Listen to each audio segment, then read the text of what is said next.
Recently, I polled my Twitter community for potential guests, and someone mentioned Jen Ruiz. After hearing a bit about her story, I was intrigued to find out more about her journey from practicing law to traveling the world as an author. Here's a little bit about Jen. She's a lawyer turned full-time travel blogger and author. She's a 5-time Amazon bestselling author, 3-time TEDx speaker, and multi-award-winning travel journalist. She's been featured on the Washington Post, Forbes, and ABC News. Jen is the founder of Jen on a Jet Plane, a solo female travel blog with over 250,000 plus followers and subscribers, which is pretty incredible. Without any further ado, let's get into the interview. In 2017, you planted the seeds of what your brand is now, Jen on a Jet Plane.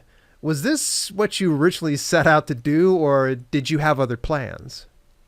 It wasn't. I started blogging in 2014 just as a creative outlet because I like writing and I wanted to do something other than the mundane paperwork of law, the same kind of filing that you're doing every day, lawsuits in the morning. It's just not as exciting as writing lifestyle articles. And that's how I started, just writing a blog, wanting to talk about being in your 20s, being a young professional. I started kind of guest posting for bigger outlets like Elite Daily. That's how I was found initially by a travel editor and offered to write for the travel vertical of their digital magazine. And that's how I first started with travel writing. So Jen on a Jet Plane was born in 2016 and then really took place in 2017 throughout that year of adventure. How does it feel reflecting back for you? It feels good. I don't think I realized in the moment how much I was learning and how big of a life change I was going to make. And so I think maybe I would have enjoyed it a little bit more versus being as stressed out as I was about all of the different normal worries that you have when you're an attorney and wanting to be in these organizations and kind of like climb the ladder. And if I would have known that like none of that would have even mattered, that I wasn't, going to be part of that field anymore, I think I would have maybe let myself have a little bit more fun with a little bit less stress. And I think that's still something that I try to keep in mind to this day, that I am actually living a life that I purposefully created, and the whole point is to enjoy it. So instead of worrying so much about getting to that next level, which I think we all do, to try to take more time to enjoy it in the moment. So I'll tell you, from my experience, I always find it fun to look back and such and see how much growth I've had. But every now and then something seeps into my subconscious and says, what if? What if? Have you ever had a what if scenario of where you go, what if this doesn't pan out? Have you ever thought about getting back into practicing law, or is that just something that's in your rear view and you're like, we're past that? I think that with law specifically, I do firmly feel like I'm past it because I have such a almost visceral response to it. Like now at this point when I just have it associated with so many negative things. And I loved being able to make an impact in the way that I did and the clients that I had, but it still is very jarring to constantly be in that fight or flight mode and to constantly be adversarial and feeling like, every time I'm in a courtroom, it just felt like there was a lot of, I would be in 12 hearings plus a week as a Social Security disability attorney, and I felt like I had a lot of pressure of representing people's entire, lives and their everything at stake, and then constantly feeling like I was hitting the wall and not really having the open ears of the judges and having to constantly fight with other people and it just felt really hard. And so I think that because of that, it was rewarding, but it's something where now, what I do feels so easy in contrast.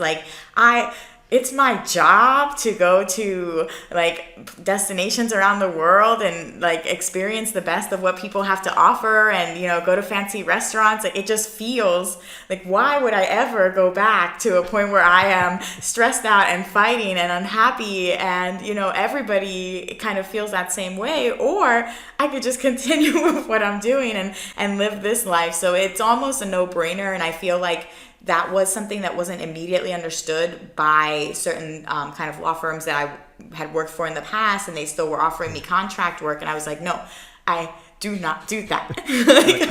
Like, I'm done. Yes. But I will say that I have been very tempted to apply for kind of steadier jobs. I don't want to say a real job, because what I make makes more money now than I even did before. So it's a real job. That's about as real as it can get. Yeah. So, I mean, it's real money. But a more traditional job that provides more kind of monthly security and foresight and knowing exactly what you're going to get, and not having to prove to people your income when you're applying for loans or things of the sort, mortgages, that they don't understand self-employed people. So I have been tempted in that sense, and I have constantly throughout this entire process still, just browse jobs, staff writer jobs, marketing jobs, things like that. Definitely in this field, more in what I actually enjoy, storytelling, traveling. But I find that I also have a very strong reaction to that too. Like when I look at the jobs, I have like all the inner voices inside of me being like, no, this is a mistake. Don't do it. Like, freedom. And so I'm on the path, and I always look, but I haven't actually gone through with, application processes for any major jobs, because I've really been encouraged by finding success in what I'm doing now. We got a good understanding of what your average workday was before when you were in law. What's the average workday for you now? And the other burning question I have is, obviously travel is a big part of your brand. How do you plan travel and manage your business? Sure. So the average workday now is also night and day, which is why I love it. And there's no question that I'm never going back because I can wake up, and I like to start my day really positively. I don't listen to the news. I listen to an audiobook, something encouraging, uplifting, either about mindset or business tactics or anything of the sort. I work out. And so I love that I can work out first thing in the morning. I don't have to worry about like being sweaty for work or how long it's going to take me to blow dry my hair after any of that. Then I can just have like a leisurely morning, and at like 10 o'clock, I can organize my things that I want to do in terms of priority. And I try to get my biggest projects knocked out by midday. So any kind of big eat that frog kind of scenario where there's just something that you want to get off the list but you've been dreading, I knock it out. I usually have a lot of tasks to do at any given day. So I try to be active on social media. I try to respond to emails and brand contracts. I try to keep up with deadlines on creating content, show up on podcasts, pitch myself for different opportunities. So there's a lot of those things that can take up a lot of time. So I prioritize my biggest tasks every single day. I try to knock out at least one of them by midday. I try to handle kind of the day-to-day of being present on social media, interacting with people, engaging. I'm part of the Twitter Spaces Spark program, where for the last 3 months I've had to host 8 spaces a month. So coordinating those spaces, reaching out to people, scheduling them, promoting them. That's kind of my afternoon, less sharp of a mindset. And then in the nighttime, I'm probably still catching up on like, let me see, there's these little things I can still knock off the list before tomorrow, rephrasing what I want, or kind of setting my goals, anything I didn't get crossed off, setting my deadlines, and then an hour or so of relaxation before I, have dinner and call it a night. Man, I like that day. That's my type of day right there. All right, something that drew me to you was not only just this brand that you have of Jen on a jet plane. It's the fact that you've published some books. In fact, you've got 5 of them being best-selling books. So I really kind of want to hang around here for just a second. Do you solely rely on book sales to run your business, or are your books simply an ancillary part of your business? They're a big part of the business for many reasons, because they help me immediately gain credibility as an author, whereas what I normally do as a blogger is something that's so nebulous and kind of unknown to most traditional people that would want to hire me to be a speaker or a consultant or anything like that, that having that author title has really helped me to land TEDx talks, to land different speaking engagements, to work with companies and brands and just have more authority. So absolutely have found it crucial to my business. It was also the first way that I learned that I could actually, and had proof of concept, that I could make a digital product and sell that online. So it was what encouraged me to make that career transition, because with the book sales and seeing the success, I thought, wow, this is actually a thing. Like, and I had previously had an online job teaching English online, but it's different to, again, make money in a remote capacity working for someone else than to do so for yourself. And so when I saw that something I wrote could actually be sold, people would buy it, and money would come to me by ways of the interwebs, it was mind blowing. And so it was really just a matter there of, after that, of scaling. Initially, I had wanted to write my first book on what I'm working on now, which is my memoir of that 12 trips in 12 months challenge. However, I realized that the questions I was getting asked most, and what I had inadvertently been advertising the whole time, were my secrets for finding cheap flights, because that's how I was able to find so many flights around the world and fit in so many trips in a short period of time on a limited salary. And I was able to kind of share that as I was getting deals. I was already sharing on social media, oh my God, I found this $50 flight. I'm going to Iceland for $99. And so I didn't realize it at the time, but that was actually marketing my book, because I'm growing that authority. I'm getting people that are interested in that. And so that was a topic I found that people were most asking me about, because they also wanted to get cheap flights. And so it's not a hard sell. Lots of people want to travel the world, and if they could do it for less money, awesome. And so I learned about how to put books together. I was listening to podcasts on my spare time, whatever spare time I had. But like every time I would get home, I would just like put on a podcast, listen in the background. I would just learn about self-publishing. I had different resources, blogs I was reading, and figuring it out. I had a trip that was canceled in February of 2018, in part because I left my passport, but also prompted because I was needing to take a sick day to take that trip, and my boss kind of called me out on taking that sick day, and it made me discombobulated, because I actually was at the doctor's like right before I left for the airport. So I was like, I am in a doctor's office right now. But it felt like so jarring that I actually left my passport. I couldn't make it on a trip to Portugal, and I was so resentful that when I came back, I was like, I am not letting this weekend go to waste, come hell and high water. Like I am going to do something to mark this weekend. And so that weekend I just like sat there and I just knocked out the book, like out of anger, maybe it just like needed to show something. Anger writing. Yeah, but I was like, And so next thing you know, I had the book pretty much almost done by the end of that weekend in February. I launched it in March, and in April I quit my job. Wow. That's an amazing whirlwind of stuff. All right. Let me come back here for just a second. What drives the majority of your business revenue, and do books play an important role in that, or is that a lot of book revenue, in other words? They do play an important role in it, but I find that my revenues fluctuate. So same with blog traffic, like they were playing a much more important role because my books were primarily travel based, at least the first 3 in the series, prior to the pandemic. And then a lot of that, those sales dropped off significantly as people stopped searching for travel, the same way that my blog traffic dropped off significantly as people stopped searching for travel articles. So that was something that reminded me of why it's so important to have different income streams. So I think they come with their seasons and their time. So it is an important income stream, but it's also one of many. And I have at least, I would say, like 5 core ones that I count on every month. Nice. So you have it nice and diversified. You're not like, oh, I'm doing nothing but books. That's it.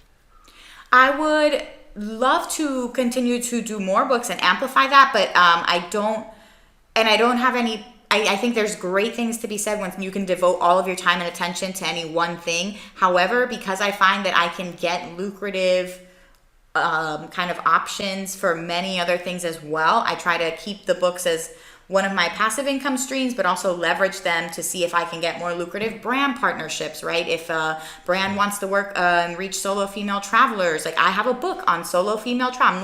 I literally wrote the book, the solo female travel book. And so that could maybe lead then to them paying me a couple $1,000s for social media promotion. And so I always try to leverage my expertise across different mediums and not restrict myself to any one thing. Also, particularly because if book revenues are, altered for whatever reason because of a decline in searches or just seasonality or because other books are popular, whatever the case may be, I want to be secure. And that was something that really hit me hard when the pandemic happened, because I had been working so hard on my blog traffic, seeing a lot of revenue coming in from that. And I was like, this is great.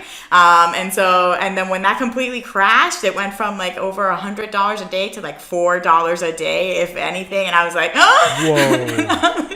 it was just completely just flatlined. And then I felt angry at that it happened, but more so that I had let it happen and that I had been so excited, thinking and assuming that it would only ever be an upward projection. I can only ever make more money from here, not ever really precipitating like that huge of a crash. And so when I saw that happen, and it happened very similarly to my earnings. Like I was earning 4 figures and I dropped to the low kind of 300s or so in my book revenues during the pandemic. Like I was lucky if I would make $100 or $200 a month at that point because all my books were travel based. So I then did 2 more books on remote work and kind of blogging, how to find work from home jobs. And that actually did very well during the pandemic because it was something that people were looking for, and I was able to promote that through TikTok. But again, I try to have my content, my expertise spread out in as many different mediums and as many different ways as possible so that I don't have that flatline moment and that I'm only like holding on to one thing and then like I can't pay rent that month. So I feel much more secure now, and my income has increased exponentially as I've been able to do that over the last 2 years. I've more than doubled my income actually in the middle of the pandemic, which is amazing, and has been in large part because I needed that wake up call to see the different ways that I should be monetizing instead of relying on what I assume to be steady and always going to have that continued growth. This is awesome. Very good lessons you're really sharing here with us. I am very curious. You have appeared everywhere. What tips can you give to other authors out there to get a spotlight at places like Washington Post, Huffington Post, ABC News, and like you had like a whole laundry list on your website? Yeah, I am constantly working on PR, like constantly. And I think a lot of people look at PR or marketing and authors specifically as something that is unsavory. They don't want to do it. They just don't want to have a part in it. It's impeding their creative flow. They just want to be the author, not necessarily deal with that part. But I always think of Robert Kiyosaki and him saying, it's not the best written book, it's the best selling book. And so it's just innately part of the profession is you have to sell, you have to market, and that includes marketing yourself as an author. As much as you would like to be behind a pen name, behind a wall, that reclusive author that's mysterious and nobody knows about, you're going to do much better if you're an actual face that people love and you're out there promoting and people are supporting you and reviewing you and sharing you with your friends because they know you. So it's intimidating, especially to most personalities that thrive in a space where they can write creatively alone.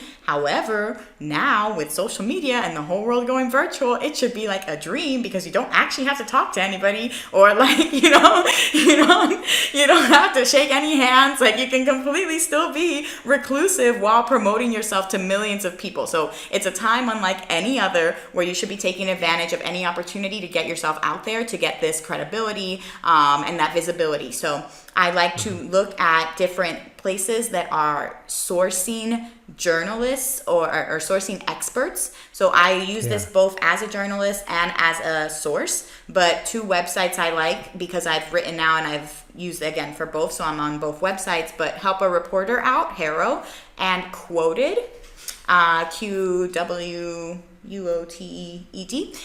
So both of those sites are really great for finding ways to make appearances for things. I have 2 appearances on NTD News, which is a news organization that has reached a ton of people, and they've interviewed me about airlines specifically. So that's relating now to my first book that I can talk about how I have the cheap flight book, and I can kind of build that credibility on what I know about flights and airlines. And so I'm always looking for like literally 3 times a day. I am getting these emails, just a quick scan, but I don't let an email go by unopened without seeing if I'm qualified to respond to something and to pitch myself. Because if you're waiting for people to knock on your door and be like, we would love to feature you, we love you so much, you're amazing, that's not how it works. Like, you have to put yourself out there first before people find you. People are going to hop on your bandwagon like when you already have one, like when you already have followers and, you know, buzz around you. That's when you're going to find that a lot of the agencies are coming to you. So in the meantime, you have to make that buzz, right? And so putting yourself out there as an expert in whatever it is you're writing about. If you have a book about grief, you could be a grief expert. If you have a book about fitness, like that, you could be a fitness expert, a children's book expert, literally anything. And then finding the publications that are featuring experts like you. Not only does this give you now a byline or a as seen in title that you can put in your own channels, but it could potentially give you a backlink back to your channels, which could improve like your blog's ranking. And it's just really great to have. You can, and promote, knowing how to promote something. So in this amazing community of digital entrepreneurs, there's a wonderful PR agent named Selena Sue. And so I've taken her course and I've worked with her because she's a friend of mine. And so I was featured in Forbes about self-publishing, and she was very specific on, like, you're not just going to post the link to Forbes on this thing. Like, you need to make a special image promoting that Forbes feature so that it's like the logo's very clear, like your face is very clear, because people interact with faces on social media, things like that. So I have worked nonstop to learn as I go, to pitch myself, to take on these skills, and it's still something that I'm refining. You know, I'd love to learn more on how to pitch myself to more TV appearances. I'd love to learn more on how to do, you know, just in general, my own shows on YouTube or things of the sort, like, and getting on that. So there's a lot more to learn, and it can be an overwhelming social world, but I think you should take comfort in the fact that at this moment in time, you can access a lot of people. It actually does show immediate traction for your business, so it can be gratifying in that sense. And it doesn't have to be overwhelming, where you don't have to be in a room of people. You don't have to have a live book launch where it's you and like 300 people you're coordinating. You could do everything digitally and really put your best foot forward online. Special thanks to Jen for taking some time out of her day to spend some time with us. If you want to find out more about Jen, be sure to visit her site at jenonajetplane.com. Till later, this has been Self-Publishing with Dale, and I'll see you soon.